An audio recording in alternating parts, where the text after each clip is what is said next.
Assalamualaikum warahmatullahi wabarakatuh. A'udzu billahi minasyaitonir rajim. Bismillahirrahmanirrahim.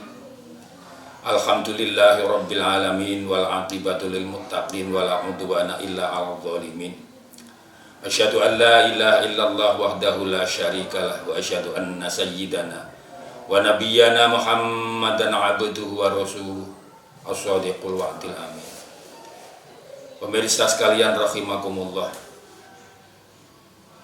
di dalam kehidupan kita tidak bisa lepas dari orang tua kita,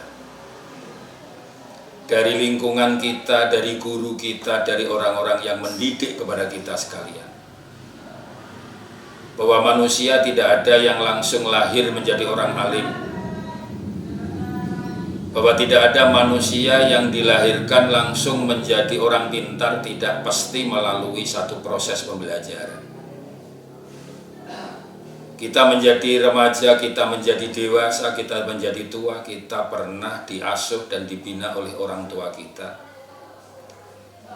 Dan karena itulah maka agama memberikan tuntunan kepada kita agar kita bisa, di samping kita berbakti kepada Allah Subhanahu wa Ta'ala, kemudian kita taat kepada baginda Rasulullah Sallallahu Alaihi Wasallam, kita diperintahkan oleh Allah Subhanahu wa Ta'ala agar kita taat kepada kedua orang tua kita. Kalau kita memperoleh ilmu pengetahuan, tentu itu dari guru, tentu itu dari kiai kita, itu tentu dari pengajar kita. Dan tanpa melalui pengajar kita, tanpa guru kita, tanpa kiai kita, tentu kita tidak akan punya ilmu apa-apa.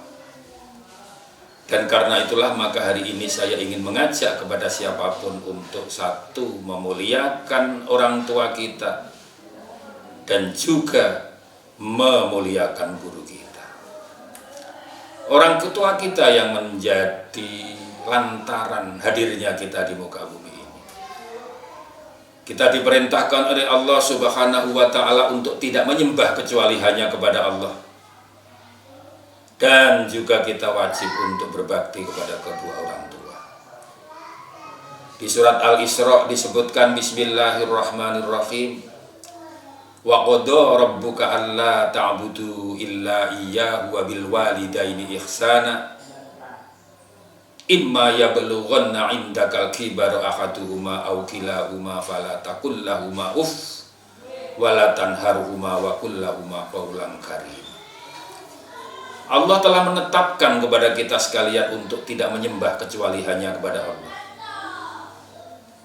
Yang kedua, kepada orang tua kita wajib untuk bersikap yang terpuji, berakhlakul karimah, bersikap sopan, memuliakan, menghargai, karena orang tua itulah yang menjadi penyebab kita hadir di dunia ini.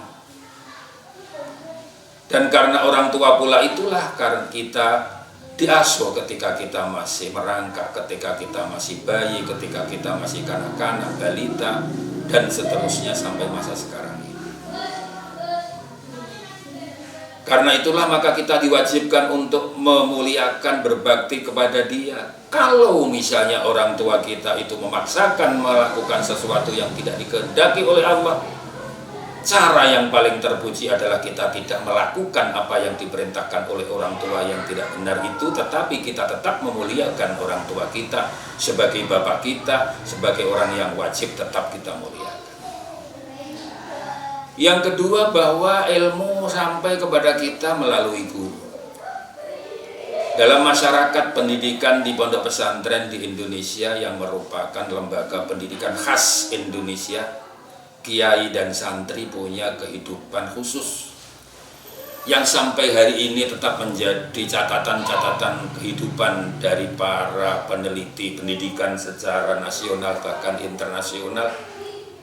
Ikhlasnya seorang kiai mengajar kepada santri, taatnya santri memuliakan kepada kiainya, menghormati dan sangat menghormati kepada gurunya, kiainya. Ini adalah fenomena yang sangat-sangat positif yang bisa menjadi bahan perenungan bagi siapa saja yang punya kepedulian terhadap dunia pendidikan. Ilmu yang datang dari Rasulullah Sallallahu Alaihi Wasallam, dari Al-Quranul Karim, kita fahami karena guru kita mengajar kepada kita. Hadis-hadis Rasulullah Sallallahu Alaihi Wasallam melalui guru-guru kita, apakah itu kita langsung diajarkan oleh guru kita, atau kita dengan membaca kitab-kitab yang dikarang oleh para mu'alif, para alamah pada masa-masa yang lampau, dengan kitab-kitab yang diajarkan di pondok pesantren, itu merupakan wujud dari bentuk memuliakan guru dari sikap seorang murid, seorang anak terhadap orang tua, seorang murid terhadap gurunya. Kalau seorang anak mampu meletakkan diri sebagai anak terhadap orang tuanya dan mampu memuliakan orang tuanya, dan seorang santri yang menghargai, memuliakan gurunya, maka itu sudah modal dasar bagi anak itu, bagi orang itu untuk masa-masa yang akan datang. Dunia pesantren merasakan betul manfaat betapa kesabaran, keuletan dari guru ketika mengajar kepada santrinya.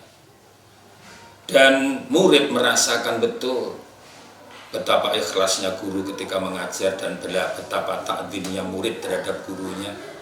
Dan ini insya Allah akan menjadi bagian dari proses pembelajaran yang efektif, yang nanti akan bisa menghasilkan sesuatu yang luar biasa. Hari ini dan hari-hari yang akan datang, dengan kemajuan ilmu pengetahuan dan teknologi, sudah mulai tampak bahwa ada sebagian orang yang mengatakan bahwa tanpa guru pun orang bisa pintar. Oke, mungkin iya. Tanpa guru pun mungkin orang akan bisa menjadi ngalim. Iya, mungkin. Tetapi uswah itu tetap penting. Contoh terbaik itu tetap penting, dan itu tidak bisa diberikan oleh buku, tidak bisa diberikan oleh teknologi, hanya bisa diberikan oleh guru yang mengajar kepada kita, kiai yang mengajar kepada santri. Sehingga dengan demikian kiai akan ditiru akhlaknya oleh santrinya, dan santrinya akan berusaha meniru gaya, tata, cara, perilaku kiainya itu. Dan inilah salah satu kelebihan dari dunia pondok pesantren yang sampai hari ini tetap eksis berada di dunia pendidikan, baik secara internasional maupun internasional. Saya masih yakin bahwa kehidupan model pesantren dengan proses pembelajaran yang sekarang sedang berlaku dan berjalan seperti ini akan menjadi bagian dari transfer of knowledge, pemindahan ilmu dari dari guru kepada muridnya, dari kiai kepada santrinya, yang pada akhirnya nanti ilmu itu akan sampai kepada anak-anak, mulai dari Rasulullah kepada para sahabat, sahabat kepada para tabi'in, tabi'in kepada para tabi'in, tabi'in kepada para ulama-ulama salaf, sampai kepada orang-orang tua kita, leluhur kita, sampai kepada orang-orang tua kita masa sekarang ini, dan seterusnya sampai masa yang akan datang. Caranya tetap sama, yakni guru yang menghargai kepada anaknya, kepada muridnya, dan murid yang memuliakan dan menghormati kepada gurunya.